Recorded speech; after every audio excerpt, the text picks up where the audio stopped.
And the BJP wants at all costs to remove Stalinji as chief minister and replace him by a puppet in the AIDMK. It is different because today's AIDMK is simply a mask for the BJP. The BJP knows that it can never control the chief minister of Tamil Nadu, Mr. Stalin. Brothers and sisters, the BJP believes in spreading hatred and inequality in the country. Many states can learn from the work that Tamil Nadu has done on social justice, on the protection and empowerment of women. He sold our farmers, he sold our laborers, our small and medium businesses, he sold our data, and he sold our energy security. And that is exactly what the BJP wants to do. It wants to place a chief minister in Tamil Nadu who will sell Tamil Nadu and listen to exactly what Narendra Modi and Amit Shah want. And I want to tell the Tamil people that I am very proud of you, of what you have done for this country. I am proud of your tradition and your culture and your language. In this election, remember that we are fighting to keep the RSS and the BJP out of this state.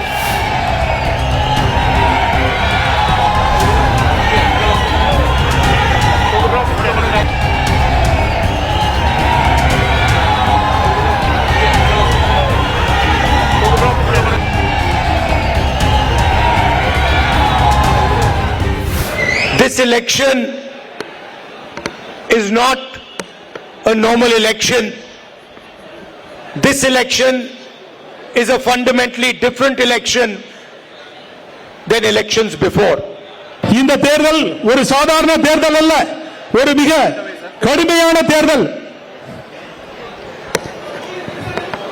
On one side, in this election, you have our alliance, and on the other side, there is the BJP aligned with the AIDMK. இந்த தேர்தலில் நாம் ஒரு பக்கம், எதிர்பக்கம் அதிமுக மற்றும் பாஜகவினுடைய கூட்டணி. And the BJP wants at all costs to remove Stalinji as chief minister and replace him by a puppet in the AIDMK. பாஜக அரசு நம்முடைய மாண்புமிகு முதல்வர் மு.க. ஸ்டாலின் அவர்களை அகற்றிவிட்டு இங்கே ஒரு பொம்மை முதல்வரை வைப்பதற்கு திட்டமிட்டுள்ளது. The AIDMK is a historical party in Tamil Nadu.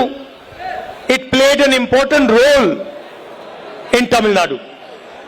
AIADMK ஒரு சிறப்பான கட்சி, தமிழக மக்களுக்காக போராடிய ஒரு கட்சி. But today's AIDMK is fundamentally different than the old AIDMK. ஆனால் இன்றுள்ள அதிமுக அந்த பொலிவிலிருந்து வலுவிலிருந்து ஒரு பொம்மை கட்சியாக திகழ்ந்து கொண்டிருக்கிறது. It is different because today's AIDMK is simply a mask for the BJP. இன்றைய அதிமுக பாஜகவின் முகமாடியாக தமிழ்நாட்டில் செயல்பட்டுக் கொண்டிருக்கிறது. It is the method by which the BJP and RSS want to infiltrate Tamil Nadu. இந்த வழியிலே தான் பாஜகவும் RSSம் தமிழ்நாட்டுக்குள்ளே ஊடுருவ முயற்சிக்கிறார்கள். And why do they want to infiltrate Tamil Nadu? எதற்காக அவர் தமிழ்நாட்டில் ஊடுருவ முயற்சிக்கிறார்கள்? Because they hate your culture, your tradition and your language. எதற்காக என்றால் உங்களுடைய மொழி, கலாச்சாரம், பண்பாடு ஆகியவற்றை சிதைப்பதற்காக இதை செய்து கொண்டிருக்கிறார்கள். Tamil is not an ordinary language. Tamil is the soul of the people of Tamil Nadu. Tamil ஒரு தொன்மையான மொழி, இந்த மக்களின் அது ஆன்மா என்றால் மிகையாகாது. And they do not appreciate the Tamil mind and the Tamil spirit, the spirit of freedom, intellectual freedom of the Tamil people. Tamil மக்களையும் தமிழ் மக்களுடைய கௌரவத்தையும் தமிழ் மக்களுடைய வீர உணர்ச்சியும் நீங்கள் குறைத்து மதிப்பிடாதீர்கள். And that is why they have captured the soul of the AIDMK. அதற்காகத்தான் அதிமுகவின் ஆன்மாவை அவர்கள் கையிலே பிடித்து வைத்திருக்கிறார்கள். The leaders of the AIDMK have all been compromised because of their corruption. AIADMK அமைச்சர்கள் தங்களுடைய ஊழல் குற்றச்சாட்டுகளை மறைப்பதற்காக பாஜகவுடன் சரணடைந்து நிற்கிறார்கள். The ED, the CBI, the Income Tax Department has been used against them, and their corruption is their biggest disadvantage. அவருடைய ஊழல் குற்றச்சாட்டுகளால் இடி மற்றும் மற்ற அமைப்புகள் மூலமாக அவர்கள் மிரட்டப்படுகிறார்கள், பணிய வைக்கப்படுகிறார்கள். The BJP knows that it can never control the Chief Minister of Tamil Nadu, Mr. Stalin. பாஜகவுக்கு நன்றாக தெரியும் தமிழ்நாட்டின் முதலமைச்சர் மாண்புமிகு அண்ணன் ஸ்டாலின் அவர்களை மிரட்டவோ பணிய வைக்கவோ முடியாது என்பதை. The BJP knows that Mr. Stalin will not compromise on the principles of Tamil Nadu. பாஜகவுக்கு நன்றாக தெரியும் மாண்புமிகு முதல்வர் ஸ்டாலின் அவர்கள் தனது கொள்கையை எதற்காகவும் சமரசம் செய்து கொள்ள மாட்டார் என்பது. Yesterday in Parliament, they proposed a women's bill. நேற்று அவர்கள் ஒரு கிராம கமிட்டி பில்லை அறிமுகப்படுத்தியுள்ளார்கள். The truth is, they were not trying to pass a women's bill. They are not, அவர்கள் மற்ற மசோதாக்களை நிறைவேற்றுவதற்கு முனைவதில்லை. They were trying to use the women's bill as camouflage to pass a delimitation bill. அவர்கள் இந்த கிராம பஞ்சாயத்து சட்டத்தின் மூலமாக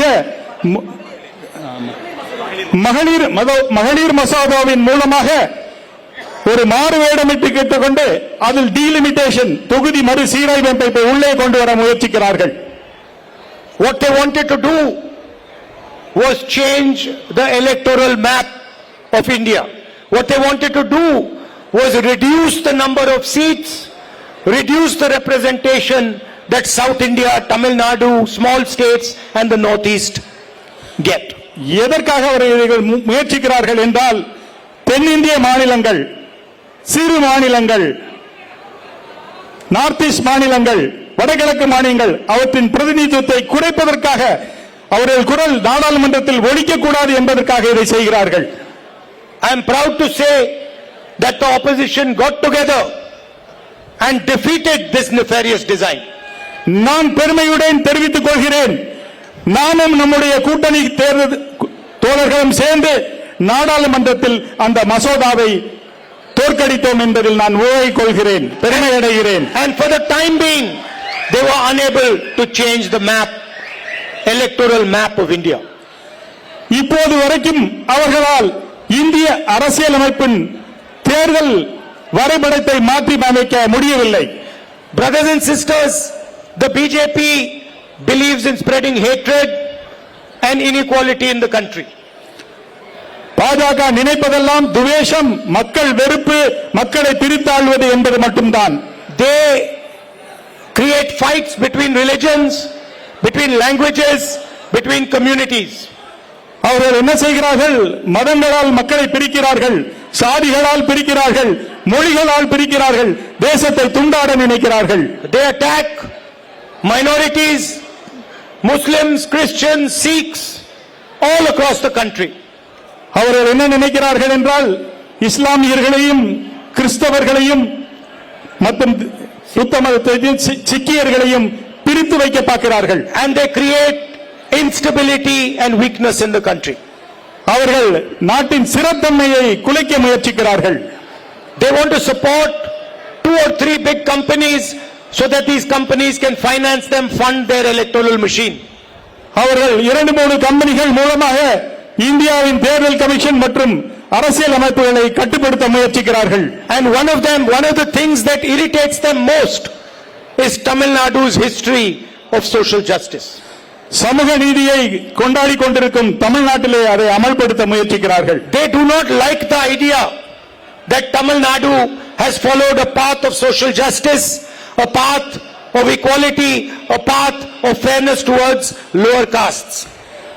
அவர் சமூக நீதிக்கான பாதையை தமிழ்நாடு நடத்தி கொண்டிருப்பது என்பதை அவர்கள் விரும்பவில்லை, அதை சிதைக்க முற்படுகிறார்கள்.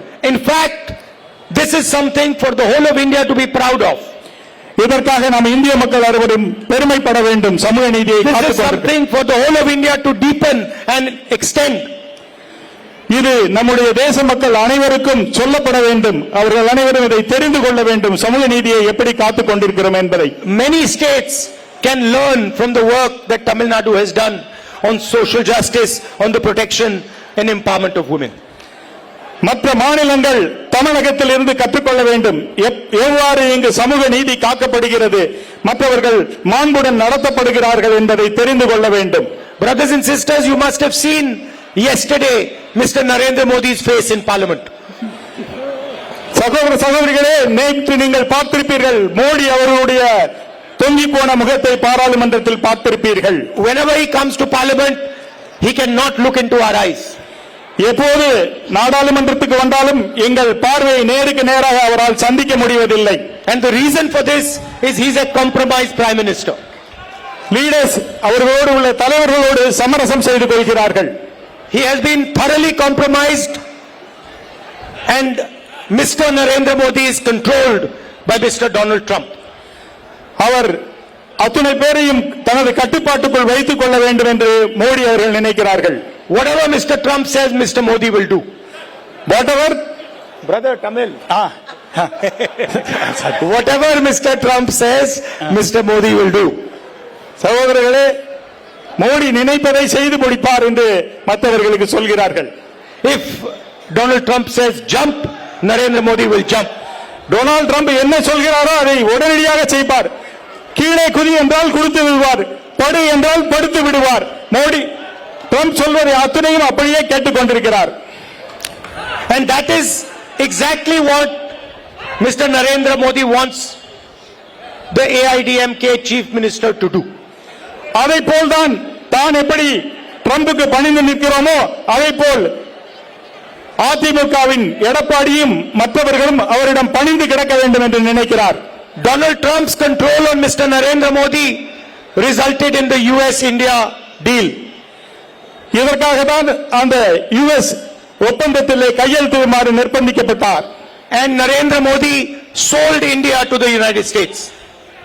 அமெரிக்காவின் ஏகோபக பிரதிநிதியாக இந்தியாவை வழிநடத்தி கொண்டிருக்கிறார் Modi. He sold our farmers, he sold our laborers, our small and medium businesses, he sold our data and he sold our energy security. நம்முடைய தரவுகளை விற்றுக் கொண்டிருக்கிறார், நம்மளுடைய விவசாயிகளை விற்றுக் கொண்டிருக்கிறார், நம்மளுடைய சிறு குறு தொழில்களை விற்றுக் கொண்டிருக்கிறார் மோடி அமெரிக்காவுக்கு. And the reason is he wanted to protect his own image. எப்படியாவது இவர்களை பாதுகாக்க வேண்டும் என்பதற்காக தான் நான் போராடி கொண்டிருக்கிறேன். America controls the prime minister through the Epstein files. America தன்னுடைய ஆதிக்கத்தின் மூலமாக மோடியின் மூலம் இந்தியாவில் ஆதிக்கம் செலுத்த விரும்புகிறது. Through Epstein. through FCI மூலமாக அவர்களை மிரட்டி பணிய வைக்க And முயற்சிக்கிறது. the United States also understands fully the financial relationship between the prime minister and Mr. Adani. அமெரிக்காவும் ட்ரம்பும் நன்றாக தெரிந்து வைத்திருக்கிறார்கள் மோடிக்கும் அதானிக்கும் என்ன நிதி சம்பந்தமான உறவுகள் இருப்பது என்பதை அவர்கள் நன்றாக புரிந்திருக்கிறார்கள். With these two instruments, Donald Trump controls Narendra Modi fully and made Narendra Modi sell India to the United States. இந்த நிர்பந்தத்தின் மூலமாக மோடிக்கு பலமான எதிர்ப்புகளையும் தெரிவித்து அவரை நிர்பந்தப்படுத்தி இந்தியாவை அமெரிக்காவிடம் அடிபணியுமாறு செய்கிறார். And that is exactly what the BJP wants to do. It wants to place a chief minister in Tamil Nadu who will sell Tamil Nadu and listen to exactly what Narendra Modi and Amit Shah want. அப்படித்தான் மோடியும் அமித்ஷாவும் தமிழக முதல்வரை மிரட்டி எதையும் சாதிக்கலாம் என்று நினைக்கிறார்கள். அது ஒருபோதும் நடக்காது. I can tell you here with certainty they can dream of whatever they want, but we will never allow the BJP RSS to enter this state. மோடிக்கும் அமித்ஷாவுக்கும் கனவு காண்பதற்கு உரிமை இருக்கிறது. ஆனால் நான் உங்களிடம் உறுதியாக சொல்கிறேன், ஒருபோதும் அவர்களது கனவு பலிக்கப் போவதில்லை. அவர்கள் தமிழ்நாட்டில் நுழையவே முடியாது என்பதை வலியுறுத்தி சொல்கிறேன். We will never allow them to attack Tamil culture, Tamil history and the Tamil language. நாம் ஒருபோதும் அனுமதிக்க போவதில்லை. தமிழ் கலாச்சாரம், தமிழ் பண்பாடு, தமிழ் மொழியை அவர்கள் சிதைப்பதற்கோ இங்கே உள்ளே நுழைவதற்கோ அனுமதிக்க போவதில்லை. Everybody knows Everybody in this state knows, regardless of which party he comes from or she comes from, they know my relationship with Tamil Nadu. நன்றாக தெரியும், அவர்களுக்கு தெரியும் என்னுடைய உறவு தமிழ்நாட்டு மக்களிடம் எப்படி இருக்கிறது. அதை ஒருபோதும் அவர்களால் குலைத்து விட முடியாது என்பதை அவர்கள் நன்றாக அறிவார்கள். This is not a political relationship. இது ஒரு அரசியல் உறவு மட்டுமல்ல. This is a relationship of mutual respect, love and affection. இந்த உறவு ஒரு பரஸ்பர அன்பின் தன்மையிலும் ஒருவரை ஒருவர் மதிக்கும் தன்மையிலும் உள்ளது. And this is a very old relationship. You felt the same way about my grandmother, about my father, as you feel about me. இந்த உறவு இப்போதல்ல, என்னுடைய பாட்டியார் திருமதி இந்திரா காந்தி அவர்களாலும் என்னுடைய தந்தை காலம் சென்ற திரு ராஜீவ் காந்தி அவர்களாலும் வளர்க்கப்பட்டது. இந்த உறவு தொடரும். And I want you to know that no matter what happens, I will protect the interests of Tamil Nadu and the Tamil people. என்ன நடந்தாலும் சரி, தமிழ் மக்களின் உரிமையும் தமிழ் மாநிலத்தின் உரிமையும் நான் எப்போதும் காப்பேன் என்று உங்களிடம் உறுதியளிக்கிறேன். I am your soldier in Delhi. நான் உங்களின் ராணுவ வீரனை போல் டெல்லியில் செயல்படுவேன். Whatever Tamil Nadu needs in Delhi, I will fight for that. எதெல்லாம் தமிழ்நாட்டுக்கு தேவைப்படுகிறதோ அதற்காக அதை நான் போராடுவேன், அதை தமிழ் மக்களுக்காக பெற்றுத் தருவேன். All Tamil Nadu and the people of Tamil Nadu have to say is call me and tell me what has to be done. நீங்கள் சொல்லுங்கள், தமிழகத்திற்காக நான் என்ன செய்ய வேண்டும், எதற்காக குரல் கொடுக்க வேண்டும், உங்களுக்கு என்ன வேண்டும் என்று சொன்னாலும் அதை நான் செய்து முடிப்பேன். And I want to tell the Tamil people that I am very proud of you, of what you have done for this country. I am proud of your tradition and your culture and your language. உங்களை பார்க்கும்போது நான் உண்மையிலே மிகவும் பெருமைப்படுகிறேன். உங்களுடைய கலாச்சாரம், உங்களுடைய சுதந்திர வேட்கை அனைத்தையும் நான் போற்றுகிறேன், பாராட்டுகிறேன். In this election, remember that we are fighting to keep the RSS and the BJP out of this state. இந்த தேர்தலில் நாம் கடுமையாக போரிடுவது பாஜக RSS இங்கே உழைந்து விடக்கூடாது என்பதற்காகத்தான். Please support our alliance, the DMK Congress alliance, all parties in this alliance. தயவு செய்து உங்களை கேட்டுக்கொள்கிறேன், அன்போடு கேட்டுக்கொள்கிறேன், நம்முடைய காங்கிரஸ், திமுக மற்றும் கூட்டணி கட்சிகளை ஆதரித்து மிகப்பெரிய வெற்றி பெற செய்ய வேண்டும் என்று இந்த கூட்டத்தில் every single Congress party worker should support the alliance candidates where alliance candidates are fighting, and workers of all the other political parties should support the Congress party where the Congress party is fighting. நம்முடைய காங்கிரஸ் தோழர்கள் எங்கெல்லாம் கூட்டணி கட்சி போட்டியிடுகிறார்களோ அங்கெல்லாம் சென்று அவர்களுக்கு துணையாக நிற்க வேண்டும். அதுபோல நம்முடைய காங்கிரஸ் வேட்பாளர் நிற்கின்ற தொகுதிகளிலும் நம்முடைய கூட்டணி கட்சியான திமுக மற்றும் மற்ற கட்சிகள் இணைந்து பணியாற்றி வெற்றி பெற வேண்டும். I'd like to thank everybody who has come here in this heat from far away. இந்த சுட்டரிக்கும் வெயிலில் இங்கே வந்திருப்பதற்காக நான் உங்களை பாராட்டுகிறேன், நன்றி கூறுகிறேன். Thank you very much. நன்றி, வணக்கம். மிக்க நன்றி, வணக்கம்.